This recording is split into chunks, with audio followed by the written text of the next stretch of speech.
الله أكبر الله أكبر. أشهد أن لا إله إلا الله. أشهد أن محمدا رسول الله. حي على الصلاة حي على الفلاح. قد قامت الصلاة قد قامت الصلاة. الله أكبر الله أكبر. لا إله إلا الله.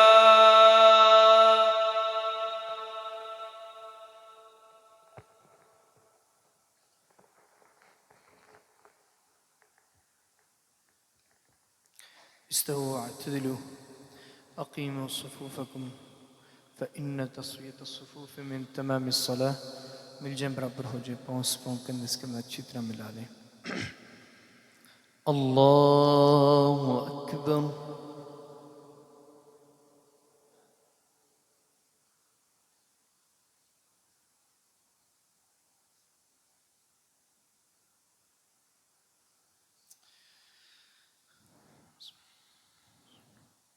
الحمد لله رب العالمين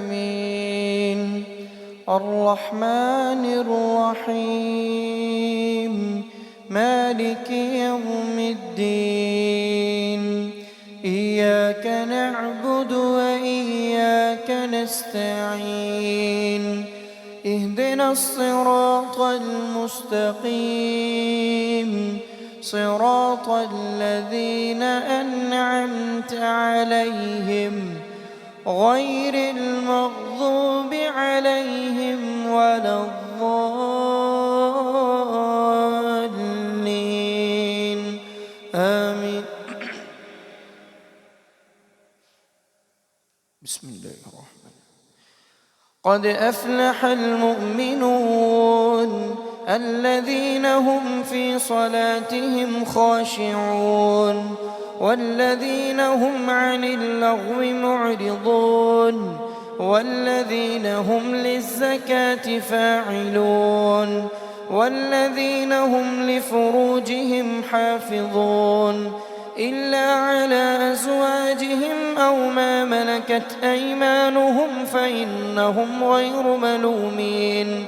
فمن ابتغى وراء ذلك فأولئك هم العادون والذين هم لأماناتهم وعهدهم راعون والذين هم لأماناتهم وعهدهم راعون والذين هم على صلواتهم يحافظون.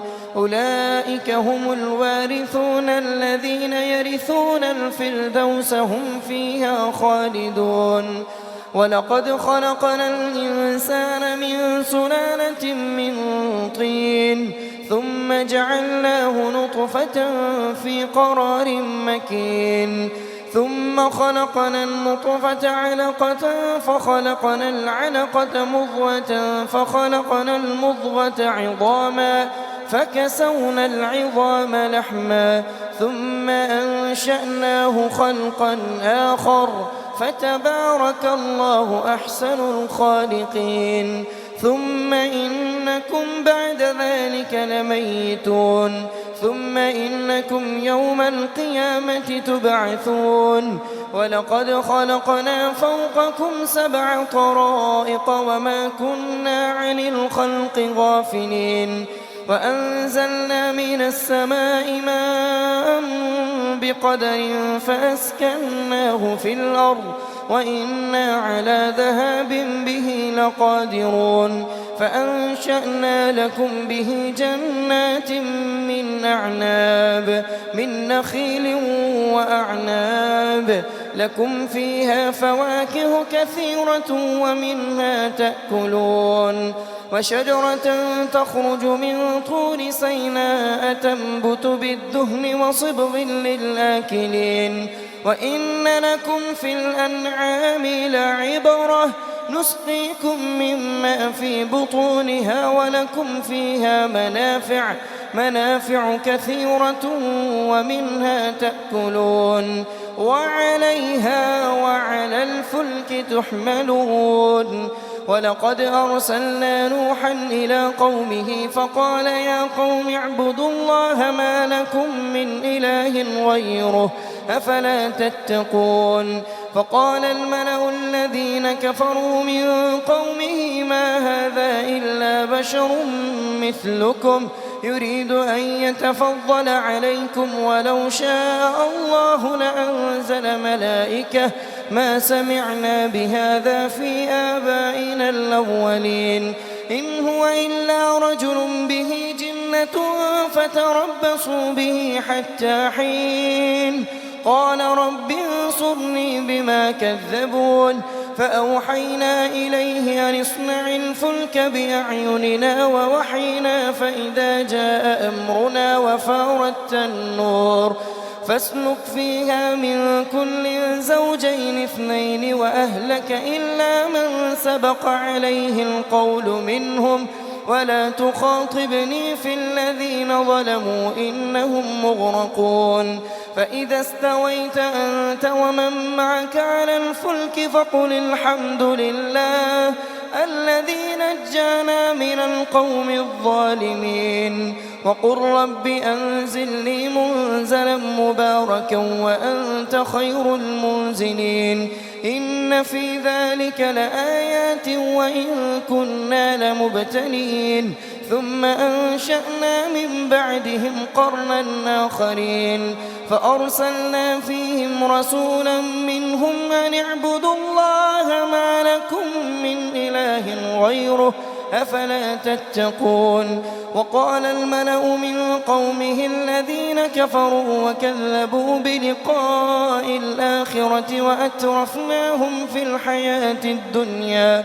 ما هذا إلا بشر مثلكم يأكل مما تأكلون منه ويشرب مما تشربون ولئن أطعتم بشرا مثلكم إنكم إذا لخاسرون أيعدكم أنكم إذا متم وكنتم ترابا وعظاما أنكم مخرجون هيهات هيهات لما توعدون إن هي إلا حياتنا الدنيا نموت ونحيا وما نحن بمبعوثين إن هو إلا رجل افترى على الله كذبا وما نحن له بمؤمنين قال رب انصرني بما كذبون قال عما قليل ليصبحن نادمين فأخذتهم الصيحة بالحق فجعلناهم غثاء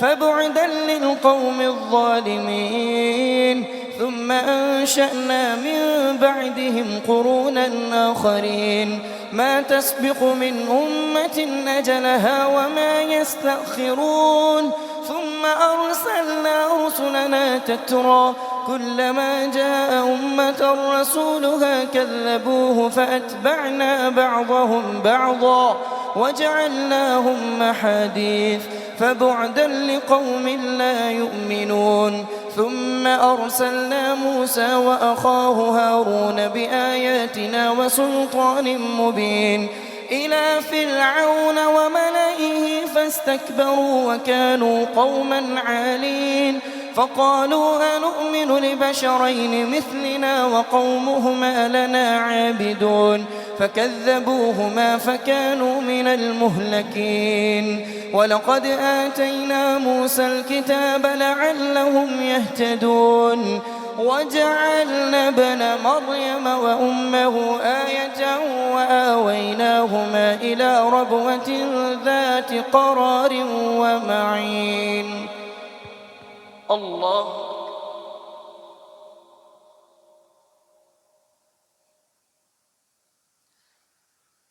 سمع الله لمن حمده الله أكبر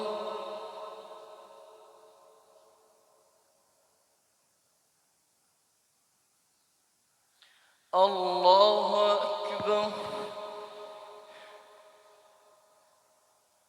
الله أكبر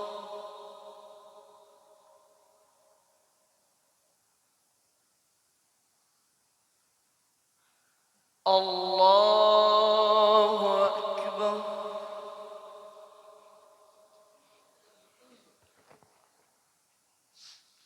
الحمد لله رب العالمين الرحمن الرحيم مالك يوم الدين إياك نعبد وإياك نستعين اهدنا الصراط المستقيم صراط الذين أنعمت عليهم غير المغضوب عليهم ولا الضالين آمين. يا أيها الرسل كلوا من الطيبات واعملوا صالحا إني بما تعملون عليم. وإن هذه أمتكم أمة واحدة وأنا ربكم فاتقون. فتقطعوا أمرهم بينهم زبرا كل حزب بما لديهم فرحون.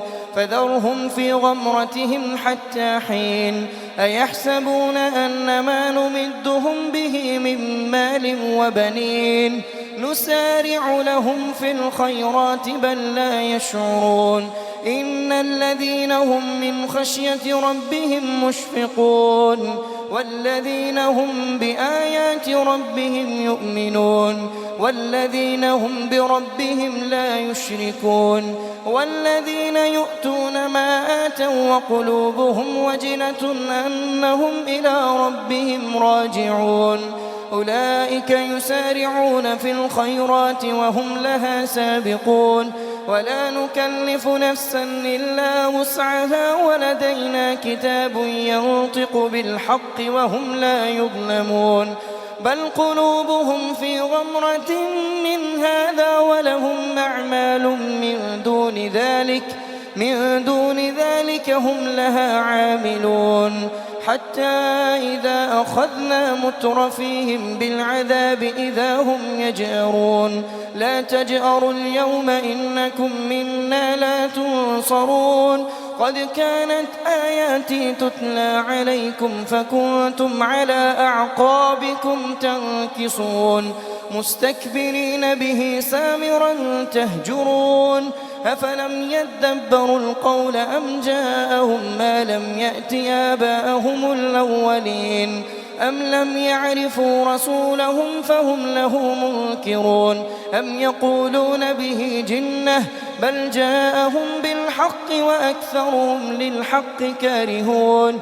ولو اتبع الحق أهواءهم لفسدت السماوات والأرض ومن فيهن بل أتيناهم بذكرهم فهم عن ذكرهم معرضون. أم تسألهم خرجا فخراج ربك خير وهو خير الرازقين. وإنك لتدعوهم إلى صراط مستقيم. وإن الذين لا يؤمنون بالآخرة عن الصراط لناكبون. ولو رحمناهم وكشفنا ما بهم من ضر للجوا في طغيانهم يعمهون. ولقد أخذناهم بالعذاب فما استكانوا لربهم وما يتضرعون حتى إذا فتحنا عليهم بابا ذا عذاب شديد إذا هم فيه مبلسون. الله أكبر.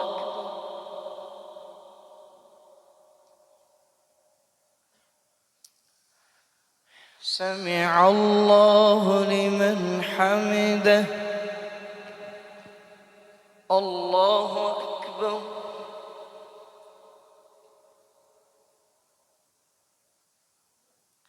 الله أكبر.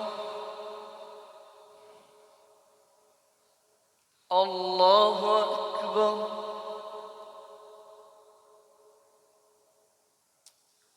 الله أكبر.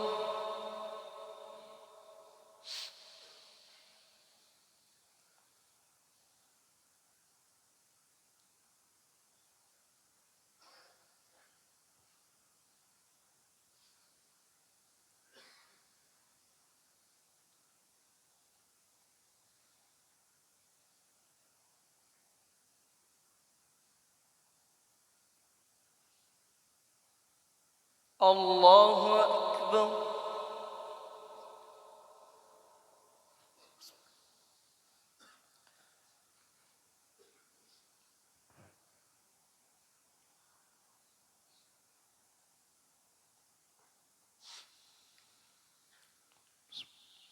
الله أكبر.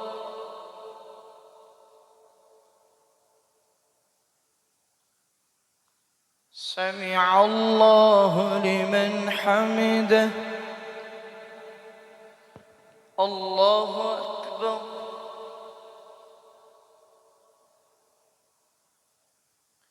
الله أكبر. الله أكبر.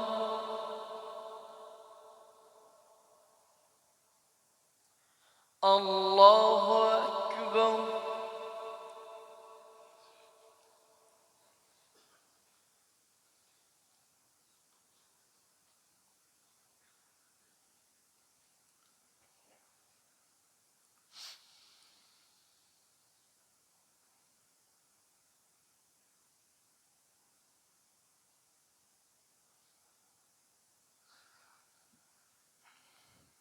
الله أكبر.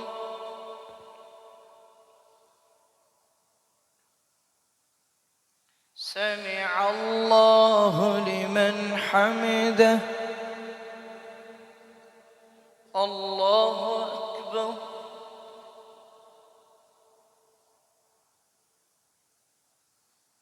الله أكبر. الله أكبر. الله أكبر.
السلام عليكم ورحمة الله. السلام عليكم ورحمة الله.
صلاة التراويح.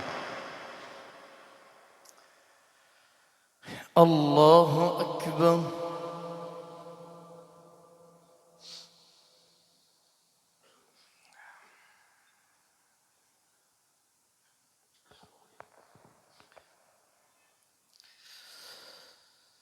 الحمد لله رب العالمين الرحمن الرحيم مالك يوم الدين إياك نعبد وإياك نستعين اهدنا الصراط المستقيم صراط الذين أنعمت عليهم غير المغضوب عليهم ولا الضالين آمين. وهو الذي أنشأ لكم السمع والأبصار والأفئدة قليلا ما تشكرون. وهو الذي ذرأكم في الأرض وإليه تحشرون. وهو الذي يحيي ويميت وله اختلاف الليل والنهار أفلا تعقلون. بل قالوا مثل ما قال الأولون قالوا أئذا متنا وكنا ترابا وعظاما أئنا لمبعوثون لقد وعدنا نحن وآباؤنا هذا من قبل إن هذا إلا أساطير الأولين. قل لمن الأرض ومن فيها إن كنتم تعلمون سيقولون لله قل أفلا تذكرون. قل من رب السماوات السبع ورب العرش العظيم سيقولون لله قل أفلا تتقون. قل من بيده ملكوت كل شيء وهو يجير ولا يجار عليه إن كنتم تعلمون سيقولون لله قل فأنى تسحرون. بل أتيناهم بالحق وإنهم لكاذبون. ما اتخذ الله من ولد وما كان معه من إله إذا لذهب كل إله بما خلق ولعلى بعضهم على بعض سبحان الله عما يصفون. عالم الغيب والشهادة فتعالى عما يشركون. قل رب إما تريني ما يوعدون رب فلا تجعلني في القوم الظالمين وإنا على أن نريك ما نعدهم لقادرون. ادفع بالتي هي أحسن السيئة نحن أعلم بما يصفون. وقل رب أعوذ بك من همزات الشياطين وأعوذ بك رب أن يحضرون. حتى إذا جاء أحدهم الموت قال رب ارجعون لعلي أعمل صالحا فيما تركت كلا إنها كلمة هو قائلها ومن ورائهم برزخ إلى يوم يبعثون. فإذا نفخ في الصور فلا أنساب بينهم يومئذ ولا يتساءلون. فمن ثقلت موازينه فأولئك هم المفلحون ومن خفت موازينه فأولئك الذين خسروا أنفسهم في جهنم خالدون. تلفح وجوههم النار وهم فيها كالحون. ألم تكن آياتي تتلى عليكم فكنتم بها تكذبون. قالوا ربنا غلبت علينا شقوتنا وكنا قوما ضالين ربنا أخرجنا منها فإن عدنا فإنا ظالمون. قال اخسئوا فيها ولا تكلمون إنه كان فريق من عبادي يقولون ربنا آمنا فاغفر لنا وارحمنا وأنت خير الراحمين.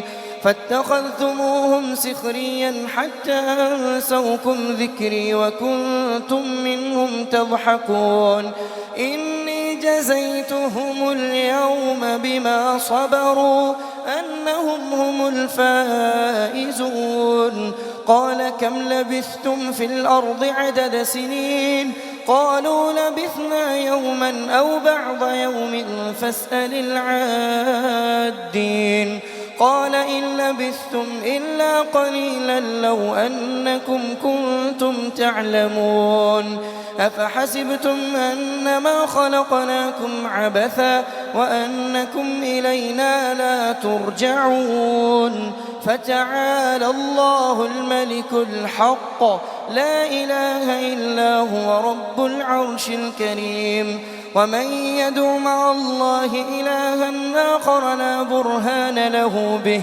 فإنما حسابه عند ربه إنه لا يفلح الكافرون وقل رب اغفر وارحم وأنت خير الراحمين بسم الله الرحمن الرحيم سورة أنزلناها وفرضناها وأنزلنا فيها آيات بينات لعلكم تذكرون الزانية والزاني فاجلدوا كل واحد منهما 100 جلدة ولا تأخذكم بهما رأفة في دين الله إن كنتم تؤمنون بالله واليوم الآخر وليشهد عذابهما طائفة من المؤمنين الزاني لا ينكح إلا زانية أو مشركة والزانية لا ينكحها إلا زان أو مشرك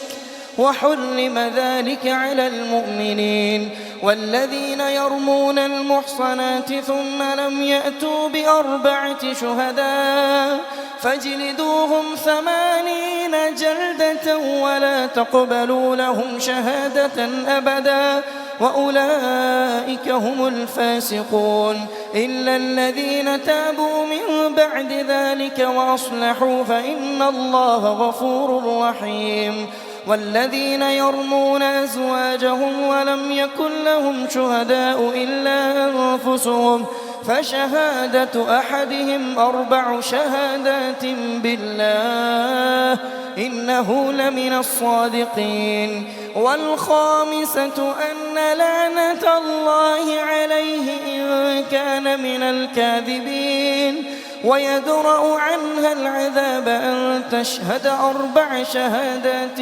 بالله إنه لمن الكاذبين والخامسة أن غضب الله عليها إن كان من الصادقين ولولا فضل الله عليكم ورحمته وأن الله تواب حكيم الله أكبر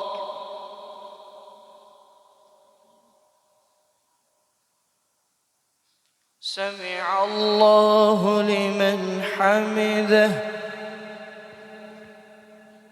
الله أكبر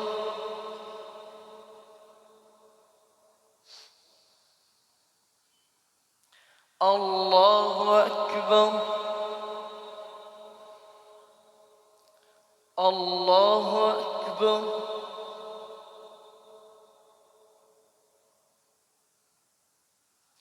الله أكبر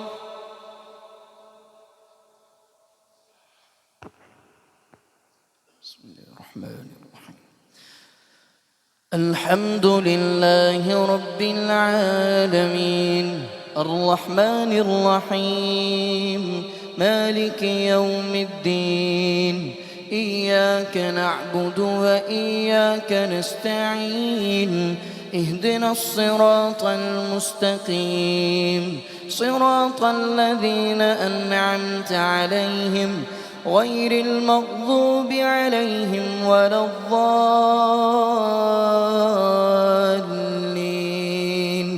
آمين إن الذين الذين جاءوا بالإفك عصبة منكم لا تحسبوه شرا لكم بل هو خير لكم لكل امرئ منهم ما اكتسب من الإثم والذي تولى كبره منهم له عذاب عظيم لولا إن سمعتموه ظن المؤمنون والمؤمنات بأنفسهم خيرا وقالوا هذا إفك مبين لولا جاءوا عليه بأربعة شهداء فإذ لم يأتوا بالشهداء فأولئك عند الله هم الكاذبون ولولا فضل الله عليكم ورحمته في الدنيا والآخرة لمسكم فيما أفضتم فيه عذاب عظيم إذ تلقونه بألسنتكم وتقولون بأفواهكم ما ليس لكم به علم وتحسبونه هينا وهو عند الله عظيم ولولا إذ سمعتموه قلتم ما يكون لنا أن نتكلم بهذا سبحانك هذا بهتان عظيم يعظكم الله أن تعودوا لمثله أبدا إن كنتم مؤمنين ويبين الله لكم الآيات والله عليم حكيم إن الذين يحبون أن تشيع الفاحشة في الذين آمنوا لهم عذاب أليم في الدنيا والآخرة والله يعلم وأنتم لا تعلمون ولولا فضل الله عليكم ورحمته وأن الله رؤوف رحيم الله أكبر.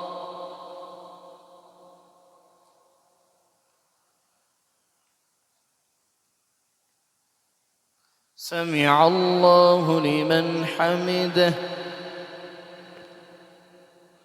الله أكبر.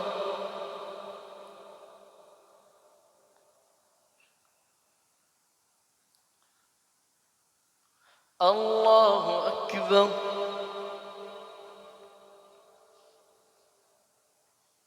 الله أكبر.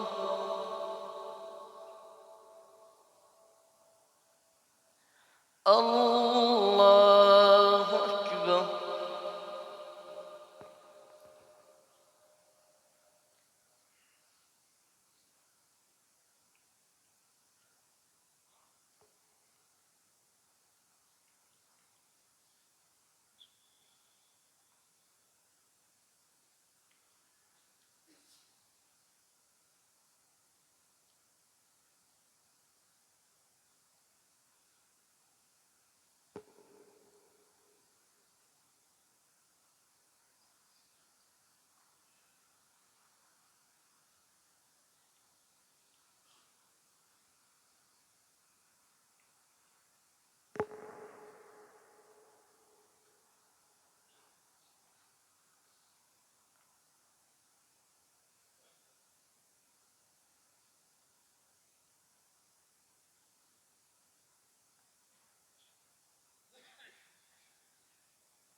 السلام عليكم ورحمة الله. السلام عليكم ورحمة الله.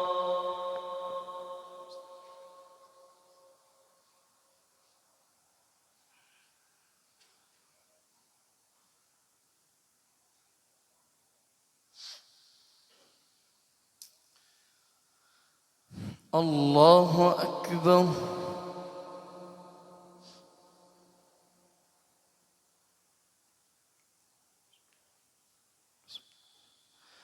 الحمد لله رب العالمين الرحمن الرحيم مالك يوم الدين إياك نعبد وإياك نستعين اهدنا الصراط المستقيم صراط الذين أنعمت عليهم غير المغضوب عليهم ولا الضالين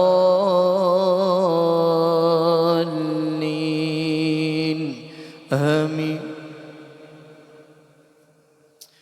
يا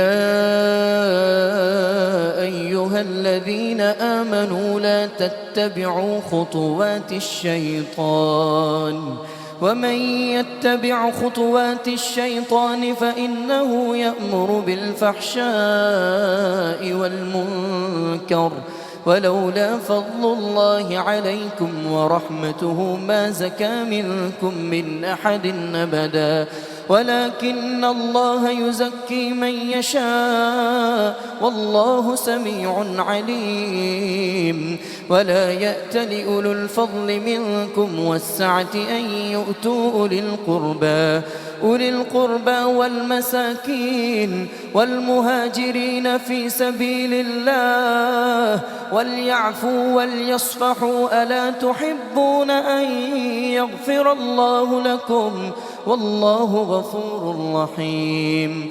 إن الذين يرمون المحصنات الغافلات المؤمنات لعنوا في الدنيا والآخرة ولهم عذاب عظيم يوم تشهد عليهم ألسنتهم وأيديهم وأرجلهم بما كانوا يعملون يومئذ يوفيهم الله دينهم الحق ويعلمون أن الله هو الحق المبين. الخبيثات للخبيثين والخبيثون للخبيثات والطيبات للطيبين والطيبون للطيبات أولئك مبرؤون مما يقولون لهم مغفرة ورزق كريم. يا أيها الذين آمنوا لا تدخلوا بيوتا غير بيوتكم حتى تستأنسوا وتسلموا على أهلها ذلكم خير لكم لعلكم تذكرون. فإن لم تجدوا فيها أحدا فلا تدخلوها حتى يؤذن لكم وإن قيل لكم ارجعوا فارجعوا هو أزكى لكم والله بما تعملون عليم. ليس عليكم جناح أن تدخلوا بيوتا غير مسكونة فيها متاع لكم والله عليم بما والله يعلم ما تبدون وما تكتمون.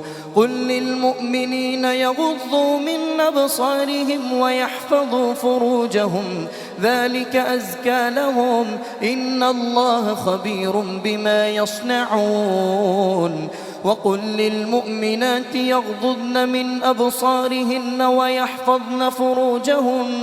ويحفظن فروجهن ولا يبدين زينتهن إلا ما ظهر منها وليضربن بخمرهن على جيوبهن ولا يبدين زينتهن إلا لبعولتهن أو آبائهن أو آباء بعولتهن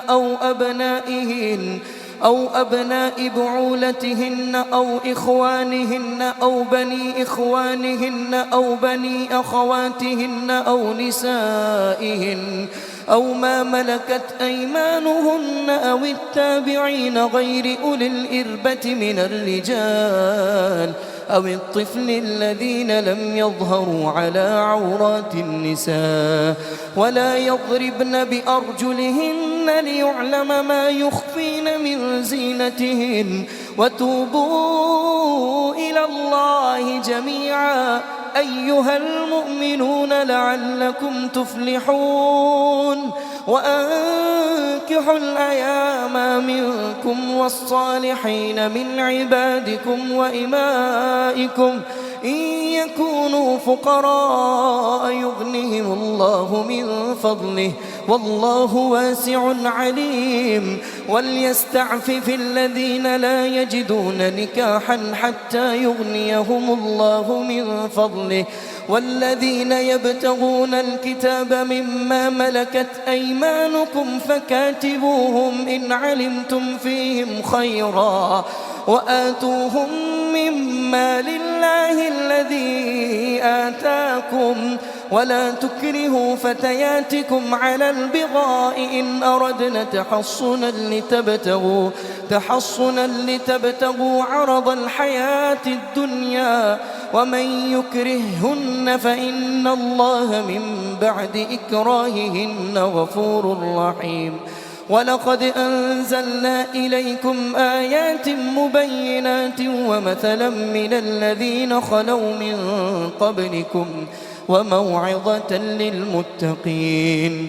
الله نور السماوات والأرض مثل نوره كمشكاة فيها المصباح في زجاجة الزجاجة كأنها كوكب دري يوقد من شجرة مباركة زيتونة لا شرقية ولا غربية يكاد زيتها يضيء ولو لم تمسسه نار نور على نور يهدي الله لنوره من يشاء ويضرب الله الأمثال للناس والله بكل شيء عليم.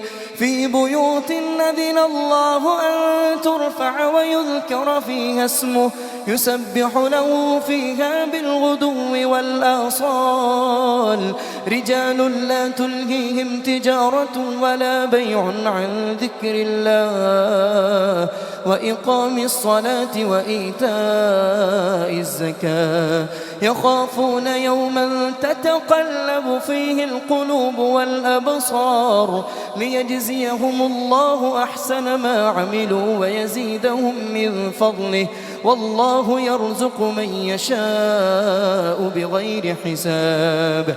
والذين كفروا أعمالهم كسراب بقيعة يحسبه الظمآن ماء حتى إذا جاءه لم يجده شيئا ووجد الله عنده فوفاه حسابه والله سريع الحساب. أو كظلمات في بحر لجي يغشاه موج من فوقه سحاب ظلمات بعضها فوق بعض إذا أخرج يده لم يكد يراها ومن لم يجعل الله له نورا فما له من نور. الله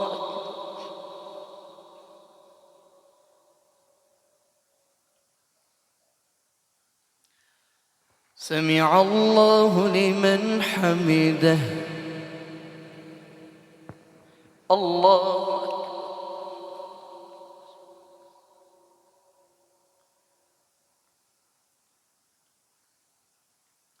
الله أكبر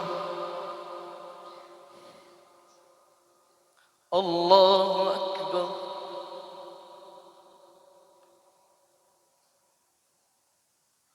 الله أكبر. الحمد لله رب العالمين الرحمن الرحيم مالك يوم الدين إياك نعبد وإياك نستعين اهدنا الصراط المستقيم صراط الذين أنعمت عليهم غير المغضوب عليهم ولا الضالين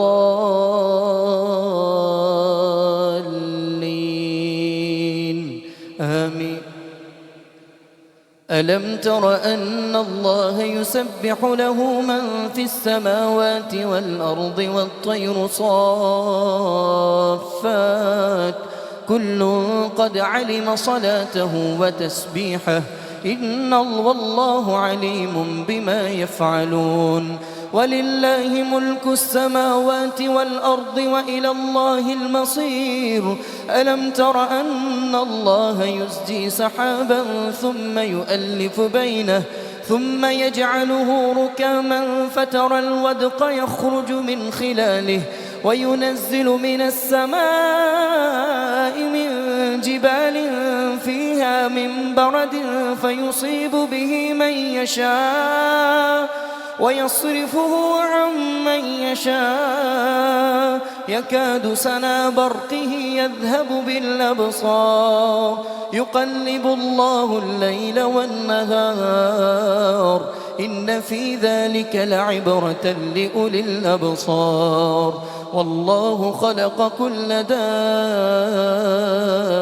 من ماء فمنهم من يمشي على بطنه ومنهم من يمشي على رجلين ومنهم من يمشي على أربع يخلق الله ما يشاء إن الله على كل شيء قدير لقد أنزلنا آيات مبينات والله يهدي من يشاء إلى صراط مستقيم ويقولون آمنا بالله وبالرسول وأطعنا ثم يتولى فريق منهم وهم معرضون وإذا دعوا إلى الله ورسوله ليحكم بينهم إذا فريق منهم معرضون وإن يكن لهم الحق يأتوا إليه مذعنين أفي قلوبهم مرض أم ارتابوا أم يخافون أن يحيف الله عليهم ورسوله بل أولئك هم الظالمون الله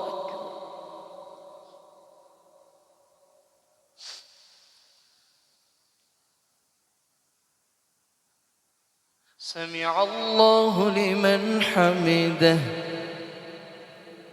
الله أكبر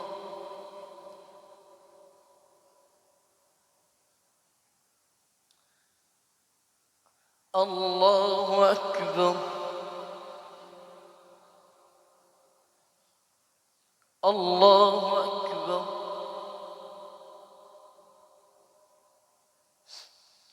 الله أكبر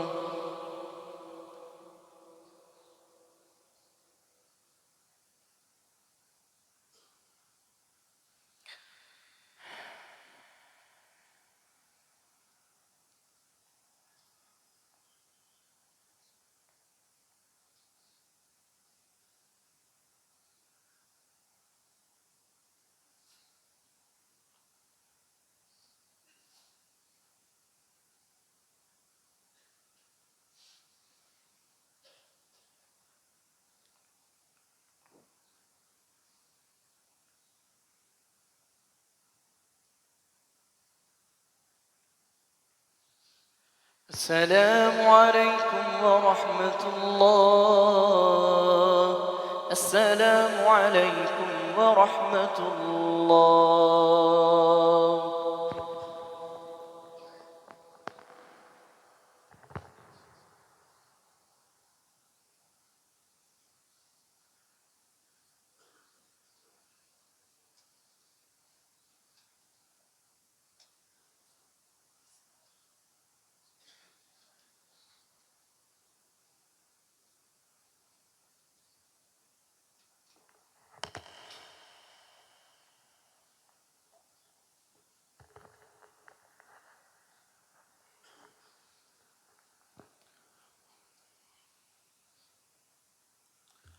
बिस्मिल्लाह वस्सलातु वस्सलामु अला रसूलिल्लाह अम्मा बाद।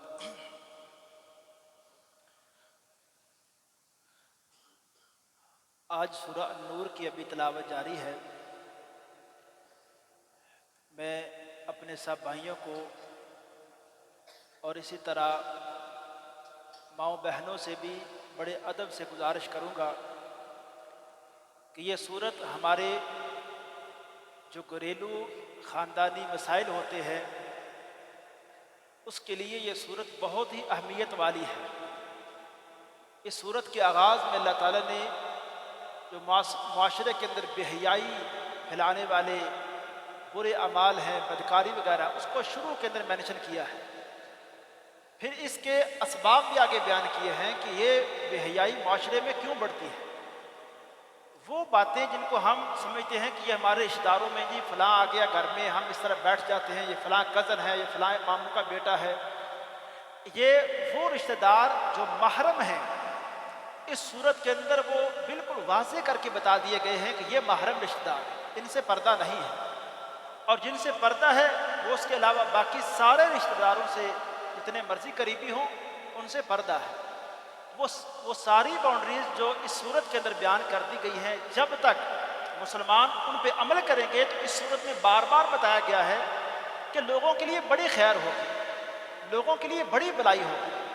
تو میں آپ سے بڑے ادب سے گزارش کروں گا کہ اگر اس صورت کا ترجمہ صرف 1 یا 2 دن کے اندر آپ اس کو کمپلیٹ کر سکتے ہیں، گھروں کے اندر ایک حلقے کی صورت میں، مجلس کی صورت میں، میری مائیں بہنیں اور گھر کے اندر بیٹھ کے اگر اس کا ترجمہ پڑھ لیں تو ہمیں گھر کے اندر کون سے رشتہ دار کہاں بیٹھ سکتے ہیں، کن رشتہ داروں کے لیے حد بندی کیا ہے، وہ ساری صورت کے اندر اللہ تعالیٰ جو ہمارے خالق ہیں وہ ہمارے نظام کو ہمارے لیے کیا بہتر ہے کیا بہتر نہیں ہے اس نے سب کچھ اس صورت کے اندر بیان کیا ہے۔ تو میں ادب سے یہ بھی گزارش کروں گا کہ اگر اس صورت کے ساتھ، اس کے ترجمے کے ساتھ میں 3 تفسیروں کا نام لیتا ہوں، ان میں سے جو بھی تفسیر آپ کے گھر میں ہو اس کا مطالعہ کرنا، خاص طور پہ مولانا عبد الرحمن کیلانی صاحب، ان کی تفسیر کا نام ہے تفسیر القرآن، اگر وہ جلد سورہ نور والی ہو ترجمے کے ساتھ یہ پڑھ لیں، اور اسی طرح خاص طور پہ تفہیم القرآن مولانا مودودی رحمۃ اللہ کی، اگر وہ آپ کو مل جائے ترجمے کے ساتھ تفسیر، اور اسی طرح ایک تفسیر ہے تفسیر القرآن الکریم مولانا عبدالسلام بٹوی صاحب کی، ان میں سے کوئی بھی تفسیر اگر آپ کو مل جائے تو ان مسائل کو بڑے اچھے انداز میں صرف 2-3 دن کے اندر اس صورت کا آپ مطالعہ مکمل کر سکتے ہیں۔ تو میں یہ 3 صورتیں قرآن کے اندر ہیں، 3 صورتیں قرآن کے اندر جن کا ہمارے گھروں جو گھریلو مسائل ان کے ساتھ بڑا گہرا تعلق ہے۔ سورہ النساء وہ پہلے گزر چکی ہے، سورہ النور ابھی اس کی تلاوت جاری ہے، اور سورۃ الاحزاب وہ آگے آئے گی۔ یہ تینوں صورتوں کے اندر تقریباً قرآن پاک کے اندر 85% وہ مسائل جو ہمارے گھروں کے ہیں وہ ان 3 صورتوں کے اندر بیان کر دیے گئے ہیں۔ اختصاراً میں سوالات کے جواب دیتا ہوں۔ میں پورا سال زکوٰۃ نکالتا رہتا ہوں، سال بعد حساب کرتا ہوں تو زکوٰۃ سے زیادہ رقم ادا کر چکا ہوتا ہوں، کیا میرا یہ طریقہ درست ہے؟ اس کو اپنا مکمل ایسا طریقہ نہ اپنائیں کہ ہر سال آپ زکوٰۃ کے لیے یہی طریقہ اپنا لیں۔ بزنس مین دکانداری کرتے ہیں، جو بھی کام کرتے ہیں، وہ سال میں پیسے دیتے رہیں اور سال بعد وہ نوٹ بھی کرتے رہیں، سال بعد کہیں کہ یہ پیسے تو میں سال میں پہلے ادا کر چکا ہوں، زکوٰۃ میری پہلے ہو چکی ہے۔ یہ طریقہ کوئی بہت مناسب طریقہ نہیں ہے، کیونکہ زکوٰۃ ادا کرنے سے پہلے اس کی نیت بھی لازمی ہے، یہ پیسے میں زکوٰۃ کے طور پہ دے رہا ہوں۔ تو اصل طریقہ اسلام کا ہے سال کے بعد اگر کوئی ضروری کوئی بندہ آپ کو ایڈوانس زکوٰۃ دینا پڑ گئی ہے وہ دے لیں، لیکن اس کو اپنا پراپر مکمل طریقہ اپنا بنائیں۔ کیا فطرانے کے پیسوں سے راشن لے کے دیا جا سکتا ہے؟ یہ بالکل درست بات نہیں ہے کہ فطرانے کے جو پیسے نقدی کیش کی صورت میں آپ کسی مسکین کو دیں وہ اس کو دیں، اس کا استعمال کرنے کی اجازت، اس کا طریقہ کار وہ سارا اس کا ہے کہ وہ اس کو اپنی کس ضرورت میں استعمال کرنا چاہتا ہے وہ کر لیں۔ راشن لے کے جب دیں گے تو آپ اس بندے کو پابند کر رہے ہیں کہ ان پیسوں کا آپ راشن ہی لو۔ اگر تو کوئی غریب ایسا ہے اس نے خود مطالبہ کیا ہے اور آپ اس کو جانتے بھی ہیں تو پھر راشن دے دیں، پھر ٹھیک ہے، لیکن ویسے زکوٰۃ کے لیے یا فطرانے کے پیسوں کے راشن پیک بنا کے تقسیم کرنا یہ کوئی زکوٰۃ کا کوئی مناسب طریقہ نہیں ہے۔ آپ کی مسجد میں قیام اللیل کا انتظام ہوتا ہے، اب ایک شخص تراویح پڑھ چکا ہے اور وتر بھی، تو کیا قیام اللیل کی رکعات پڑھنا درست ہے؟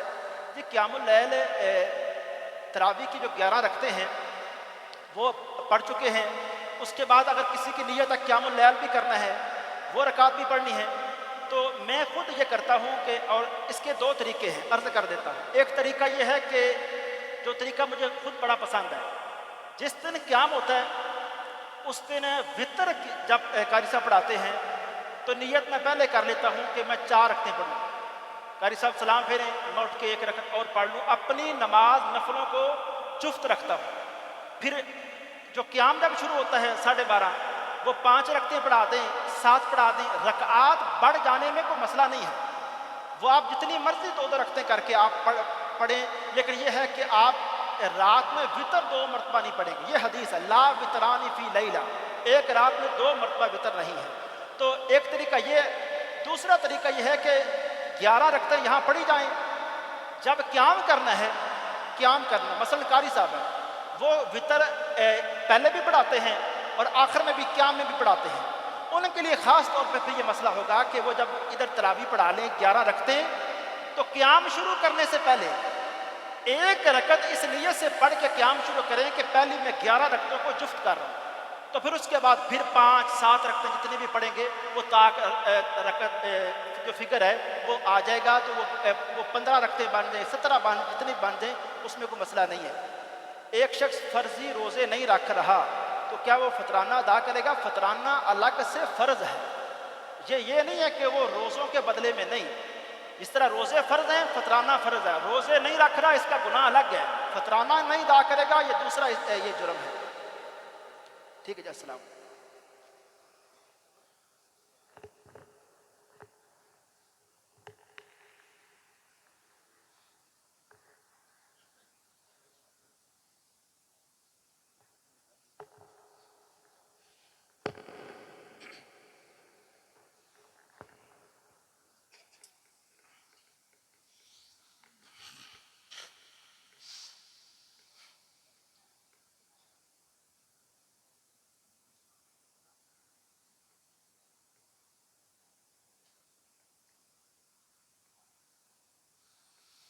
الله أكبر.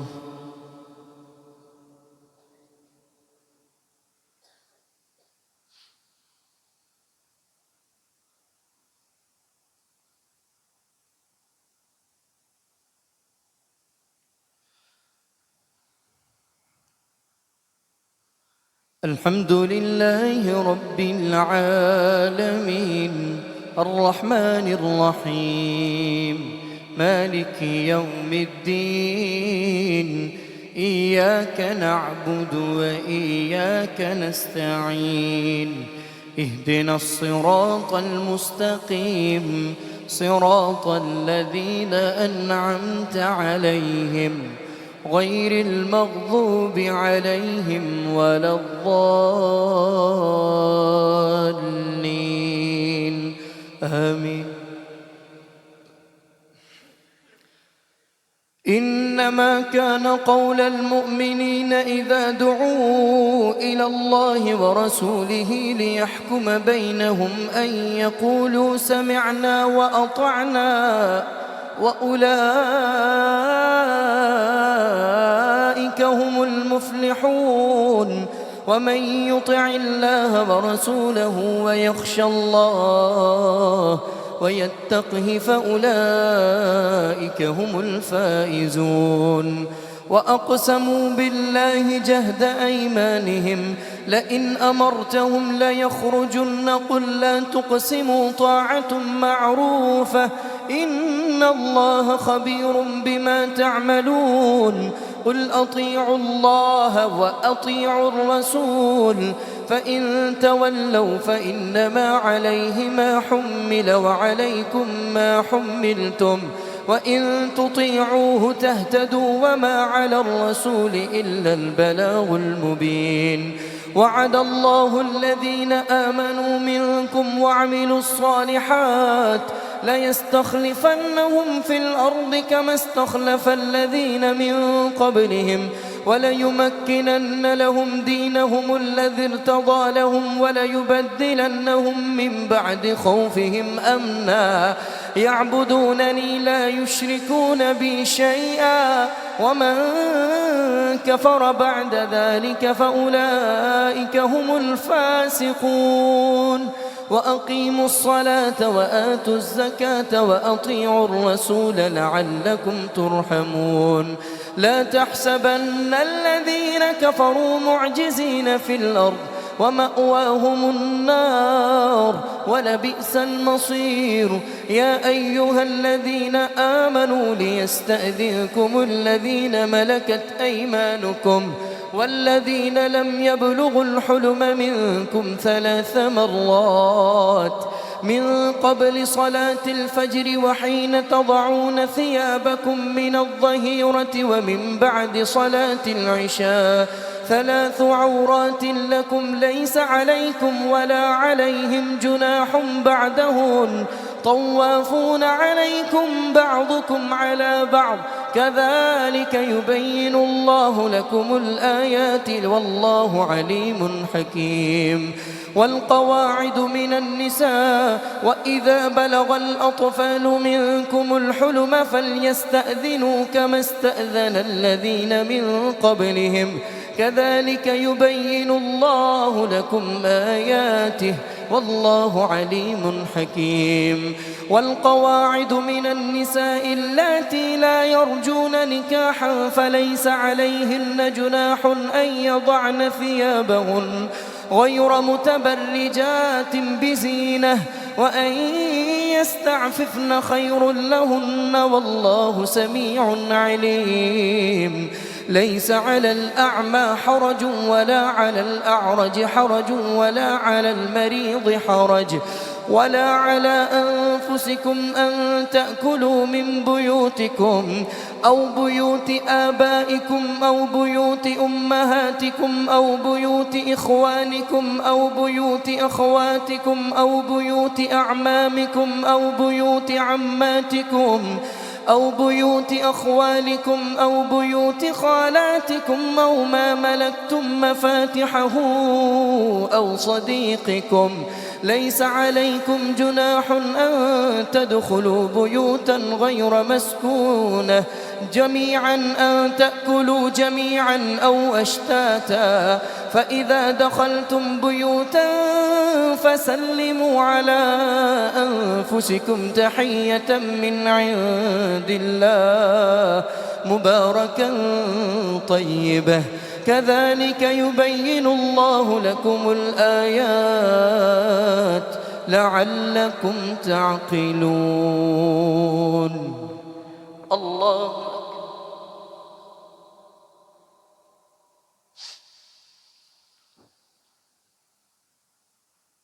سمع الله لمن حمده. الله أكبر.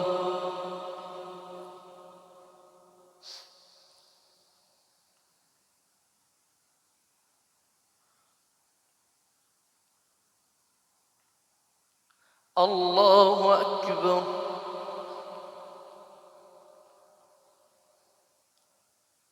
الله أكبر.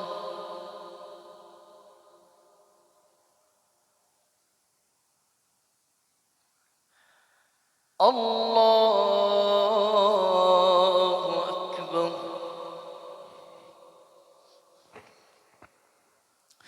الحمد لله رب العالمين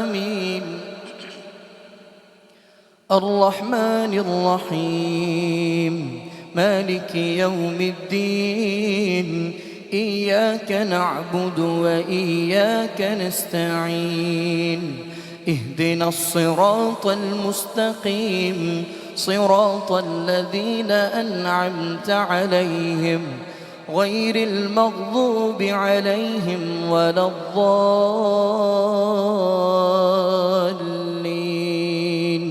آمين.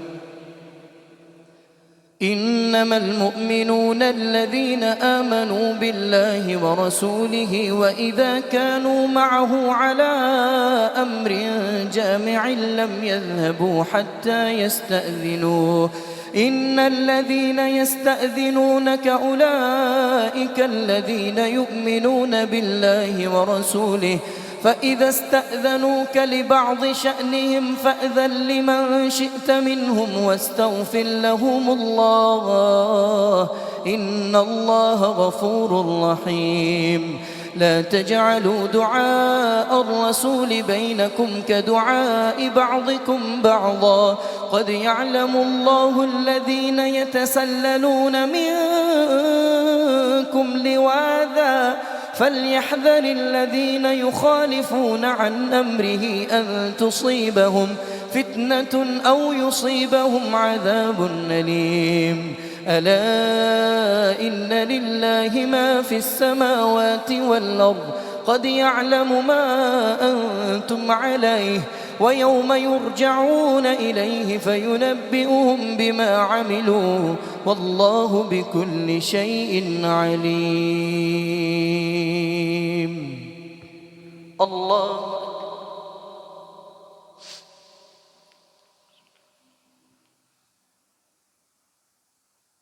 سمع الله لمن حمده. الله أكبر.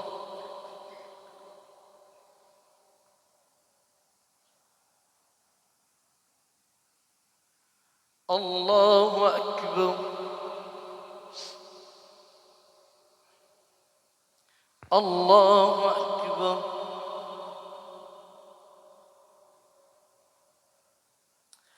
الله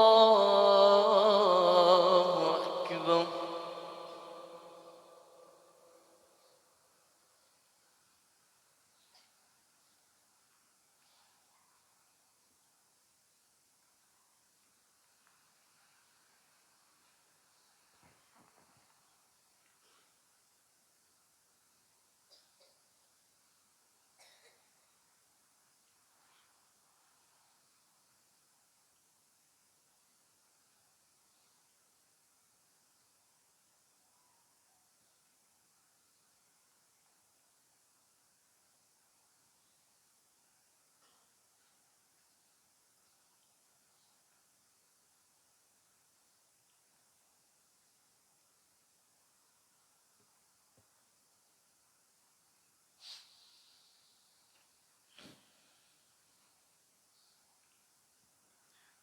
السلام عليكم ورحمة الله.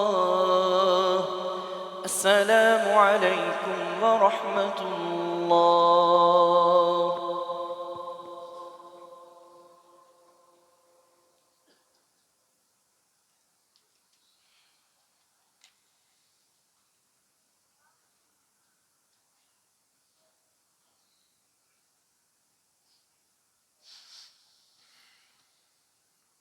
الله أكبر.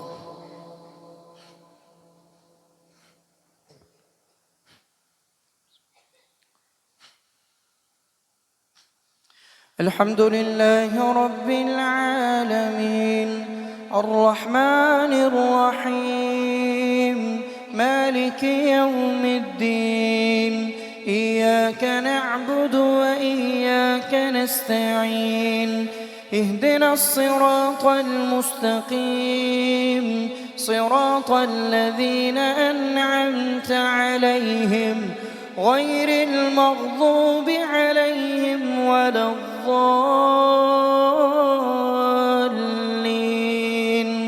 آمين. بسم الله الرحمن الرحيم.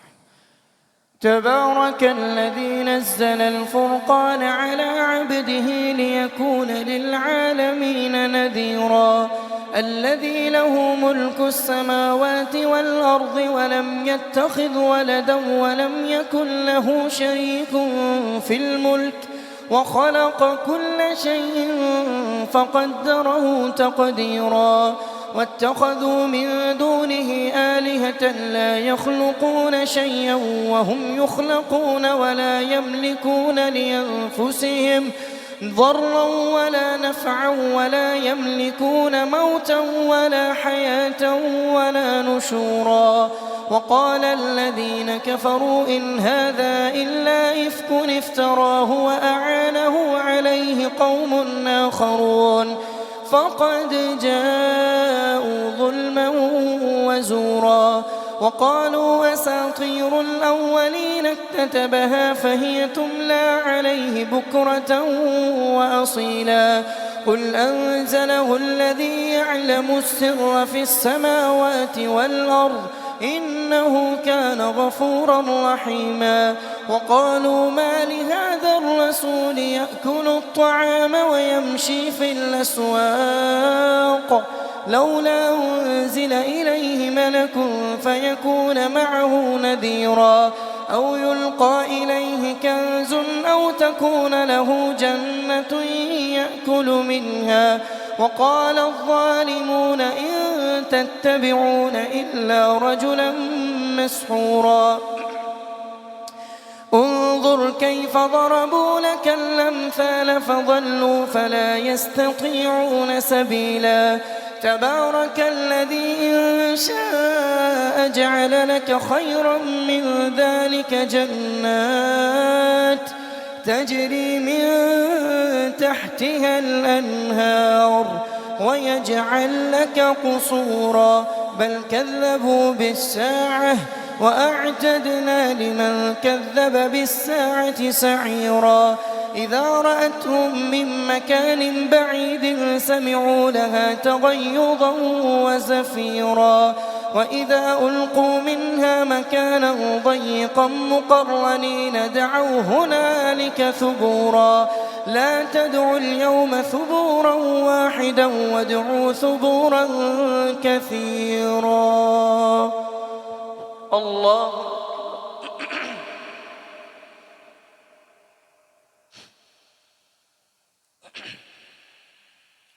سمع الله لمن حمده الله أكبر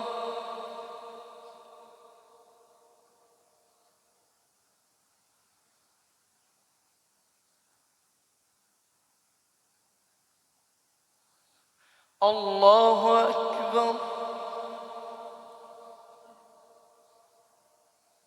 الله أكبر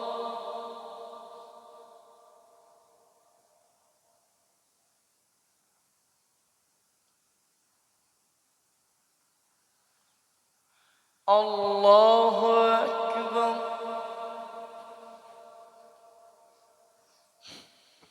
بسم الله الرحمن الحمد لله رب العالمين الرحمن الرحيم مالك يوم الدين إياك نعبد وإياك نستعين اهدنا الصراط المستقيم صراط الذين أنعمت عليهم غير المغضوب عليهم ولا الضالين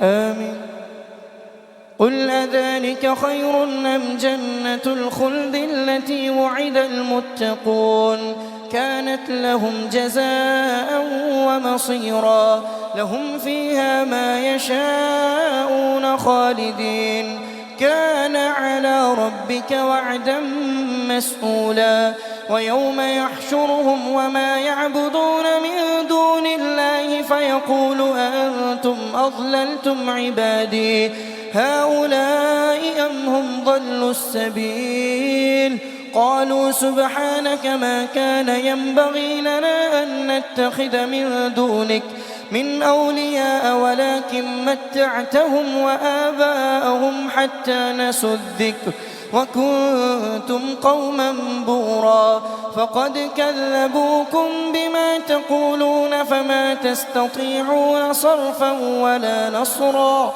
ومن يظلم منكم نذقه عذابا كبيرا وما أرسلنا قبلك من المرسلين إلا إنهم ليأكلون الطعام ويمشون في الأسواق وجعلنا بعضكم لبعض فتنة أتصبرون وكان ربك بصيرا الله أكبر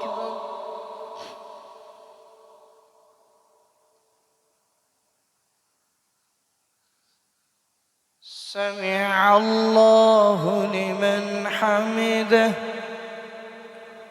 الله أكبر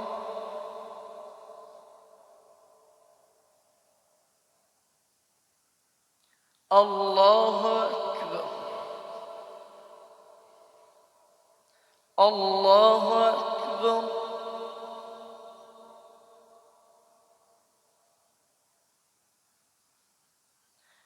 الله أكبر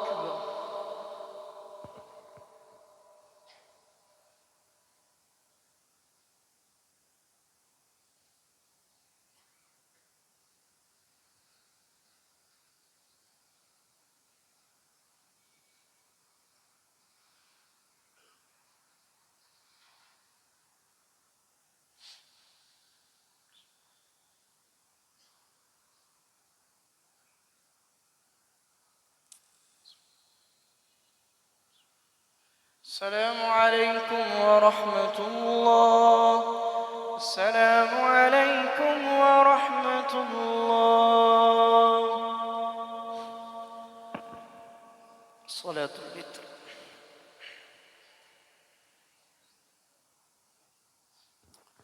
الله أكبر.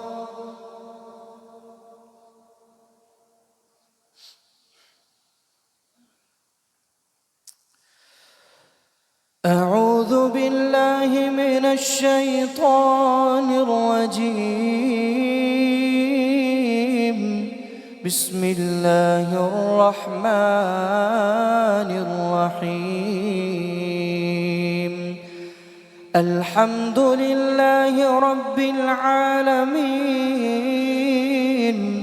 الرحمن الرحيم مالك يوم الدين. إياك نعبد وإياك نستعين.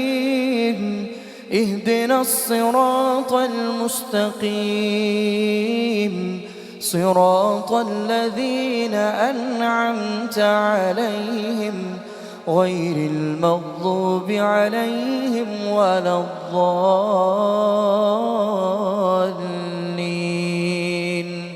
آمين.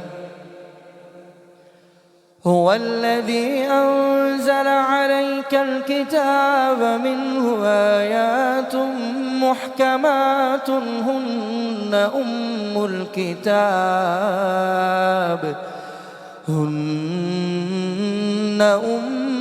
الكتاب وأخر متشابهات. فأما الذين في قلوبهم زيغ فيتبعون ما تشابه منه ابتغاء الفتنة وابتغاء تأويله وما يعلم تأويله إلا الله. والراسخون في العلم يقولون آمنا به كل من عند ربنا وما يذكر إلا أولو الألباب. ربنا لا تزغ قلوبنا بعد إذ هديتنا وهب لنا من لدنك رحمة إنك لا تخلف الميعاد. ربنا إنك جامع الناس ليوم لا ريب فيه إن الله لا يخلف الميعاد. الله أكبر.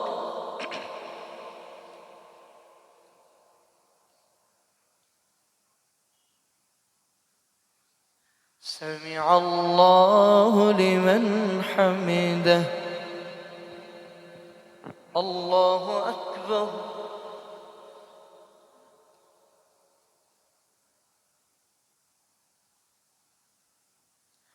الله أكبر. الله أكبر.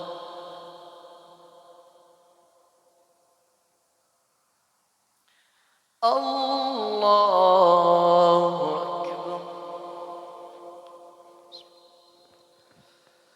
الحمد لله رب العالمين الرحمن الرحيم مالك يوم الدين. إياك نعبد وإياك نستعين. اهدنا الصراط المستقيم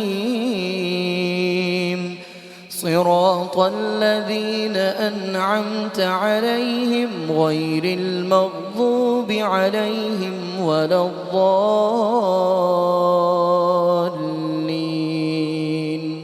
آمين.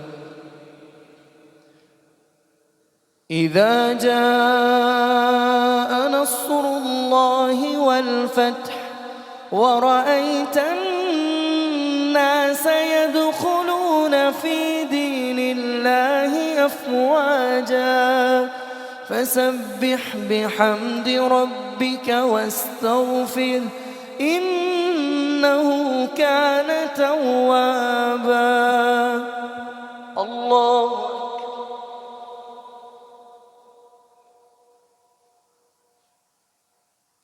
سمع الله لمن حمده. الله أكبر.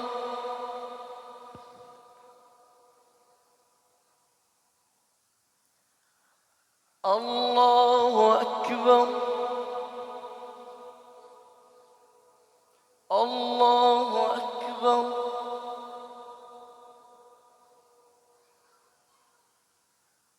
الله أكبر. الحمد لله رب العالمين الرحمن الرحيم مالك يوم الدين إياك نعبد وإياك نستعين اهدنا الصراط المستقيم صراط الذين أنعمت عليهم غير المغضوب عليهم ولا الضالين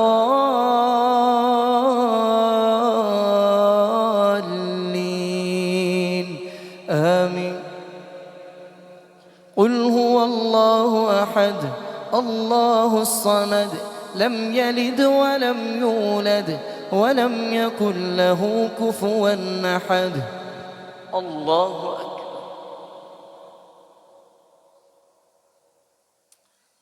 سمع الله لمن حمده.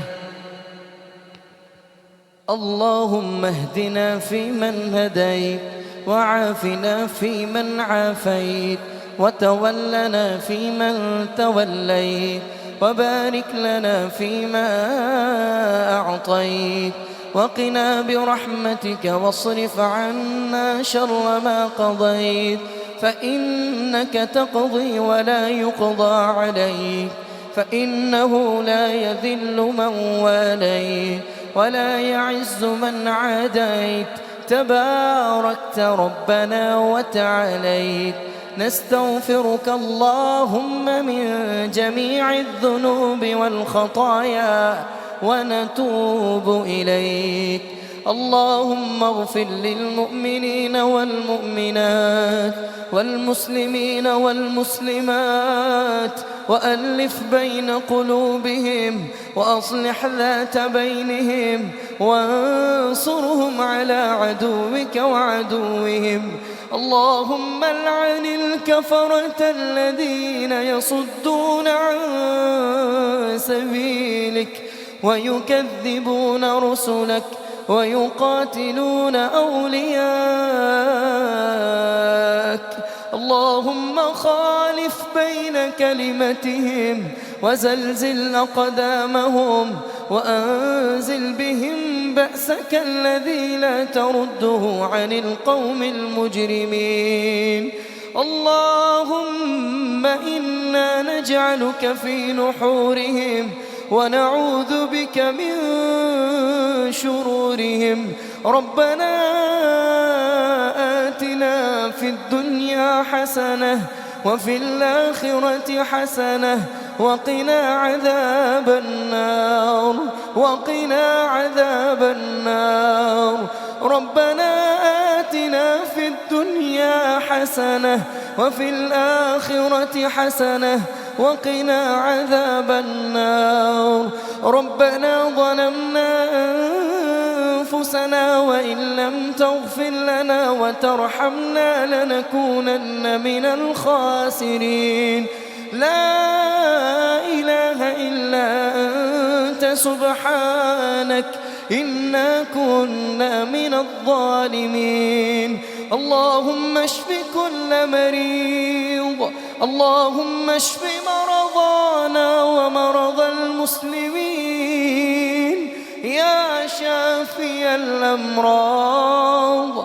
اشف مرضانا ومرضى المسلمين يا قاضي الحاجات، اقض حاجاتنا وحاجات المسلمين. اللهم انصر المسلمين في فلسطين، اللهم انصر إخواننا المسلمين في فلسطين وفي كل مكان. اللهم احفظ وطننا الباكستان، اللهم احفظ وطننا الباكستان. اللهم تقبل دعاءنا. اللهم رب ارحمهما كما ربياني صغيرا، اللهم رب ارحمهما كما ربياني صغيرا. اللهم رب ارحمهما كما ربياني صغيرا. اللهم اعتق رقابنا من النار ورقاب والدينا من النار، وأدخلنا الجنة مع الأبرار. اللهم تقبل ركوعنا وسجودنا، اللهم تقبل صيامنا وقيامنا وصلاتنا وعبادتنا ودعاءنا. وصلى الله تعالى على خير خلقه محمد وعلى آله وأصحابه أجمعين برحمتك يا أرحم الراحمين.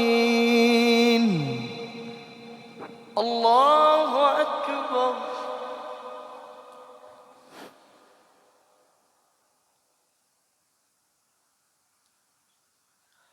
الله أكبر.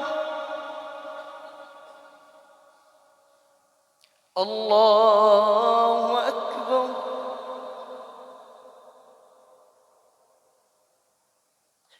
الله أكبر.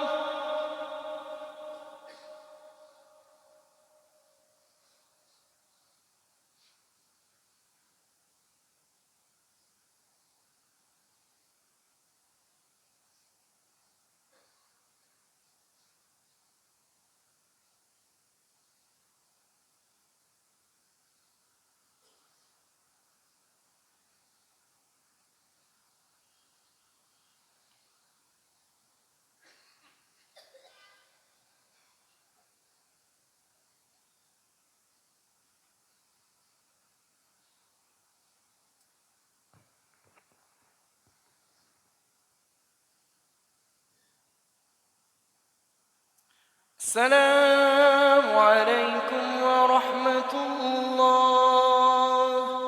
السلام